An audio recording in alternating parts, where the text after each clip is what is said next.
The tall glass doors of the CEO's office swung open. Everyone expected a nervous assistant or an employee.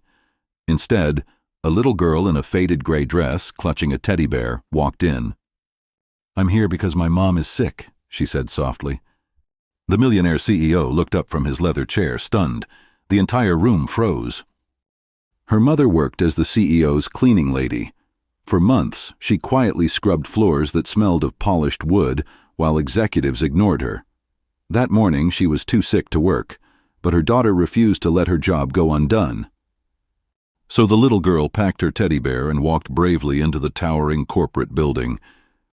The secretary tried to stop her. "Sweetheart, this is the CEO's office. You can't just walk in." But the girl pushed the door open anyway.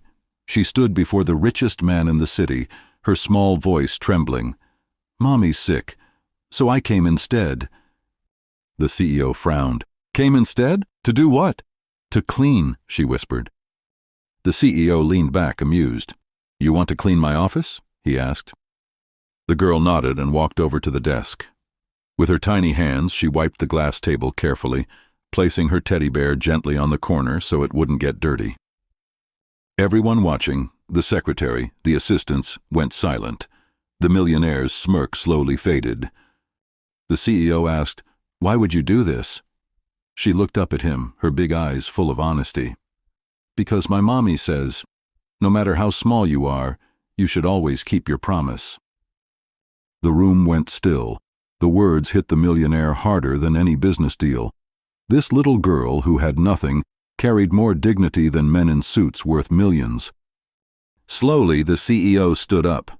He walked to the girl and knelt down to her height. "You remind me of someone," he said quietly. "My mother." He turned to his secretary.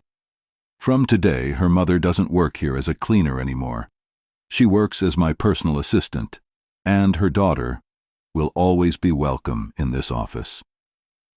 Gasps filled the room. The girl's eyes lit up, hugging her teddy tightly. A week later, the office looked different. The same girl sat beside her mother at the CEO's table, sipping juice while her mom, now dressed smartly, worked with pride. The CEO looked at them with respect, no longer as employees but as family. Sometimes it takes the smallest voice to teach the greatest lesson.